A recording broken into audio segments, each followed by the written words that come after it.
పరిశుద్ధ నామమునకు మహిమ చెల్లును గాక. ప్రతినిత్యం వాగ్దానం చూస్తున్నారు, అనేకుల్ని ఈ వాగ్దానం ద్వారా మీరు బలపరుస్తున్నారు. అందును బట్టి యేసయ్యకు సమస్త మహిమ చెల్లును గాక.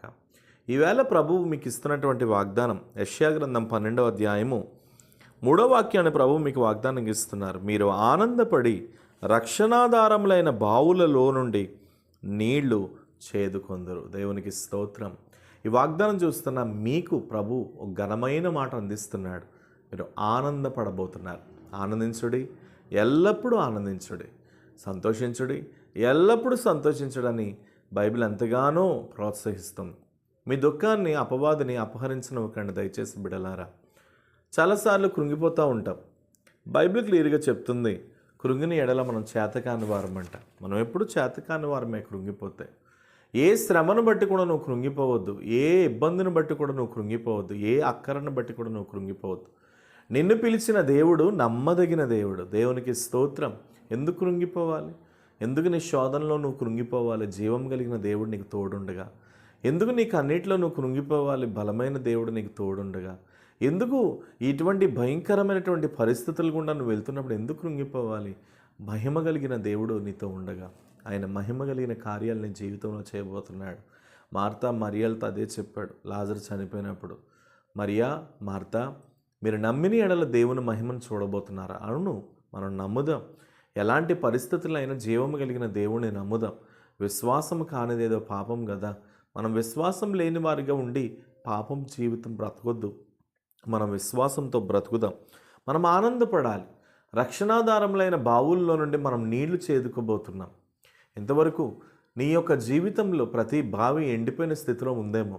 ఒకవేళ ఈ వాగ్దానం చూస్తున్న మీలో ఎవరైనా మీ భర్త మందిరంకి రావాలని మీరు ప్రార్థన చేస్తున్నారా? మీ భార్య మందిరంకి రావాలని మీరు ప్రార్థిస్తున్నారా? మీ పిల్లలు దేవుని సన్నిధికి రావాలని మీరు ఎంతగానో ప్రార్థిస్తున్నారా? అవును, మీ ప్రార్థన నిరాశ అవ్వదు. మీ ప్రార్థనల పక్షంగా దేవుడు ఒక ఉన్నతమైన కార్యం చేయబోతున్నట్లుగా ప్రభు ఈ ఉదయకాలం మీతో మాట్లాడుతున్నారు. రక్షణాధారములైన బావుల్లో నుండి మీరు నీళ్లను చేదుకోబోతున్నారు. ఏ స్థితిలో అయితే నువ్వు ఎండిపోయావో, ఏ స్థితిలో అయితే నీ బ్రతుకు మారాగా మారిపోయిందో, ఏ స్థితిలో అయితే నువ్వు లేవలేని పరిస్థితిలో ఉన్నావో, ఏ స్థితిలో అయితే నీ జీవితం భయంకరంగా పడిపోయిన బ్రతుకులో ఉందో, అటువంటి నీ స్థితిని నా యేసయ్య పరిపూర్ణంగా మార్చబోతున్నాడు. ధైర్యం తెచ్చుకో నా ప్రియమైన కుమార్తె, ధైర్యం తెచ్చుకో నా ప్రియమైన కుమారుడా. జీవం కలిగిన దేవుని నువ్వు నమ్మావు, జీవం కలిగిన దేవుని యందు నువ్వు విశ్వసించావు. ఎన్నడూ నీ చేతిని మాత్రం దేవుడు విడిచిపెట్టడు అని ప్రభు సన్నిధిలో ఈవేళ మీకు వాగ్దానం చేస్తున్నాడు దేవుడు. రక్షణాధారములైన బావుల్లో నుండి మీరు నీళ్లను చేదుకోబోతున్నారు. మీ నీళ్లు ఉబుకబోతున్నాయి. మీరు అనేకులకు పెట్టేవారుగా మార్చబడబోతున్నారు. మీరు అనేకులకు ఇచ్చేవారుగా మార్చబడబోతున్నారు. మీరు అనేకులకు ఒక ఉన్నతమైనటువంటి కృపను పొందుకునేవారిగా ఇచ్చేవారిగా మారబోతున్నారు. ధైర్యం తెచ్చుకోండి.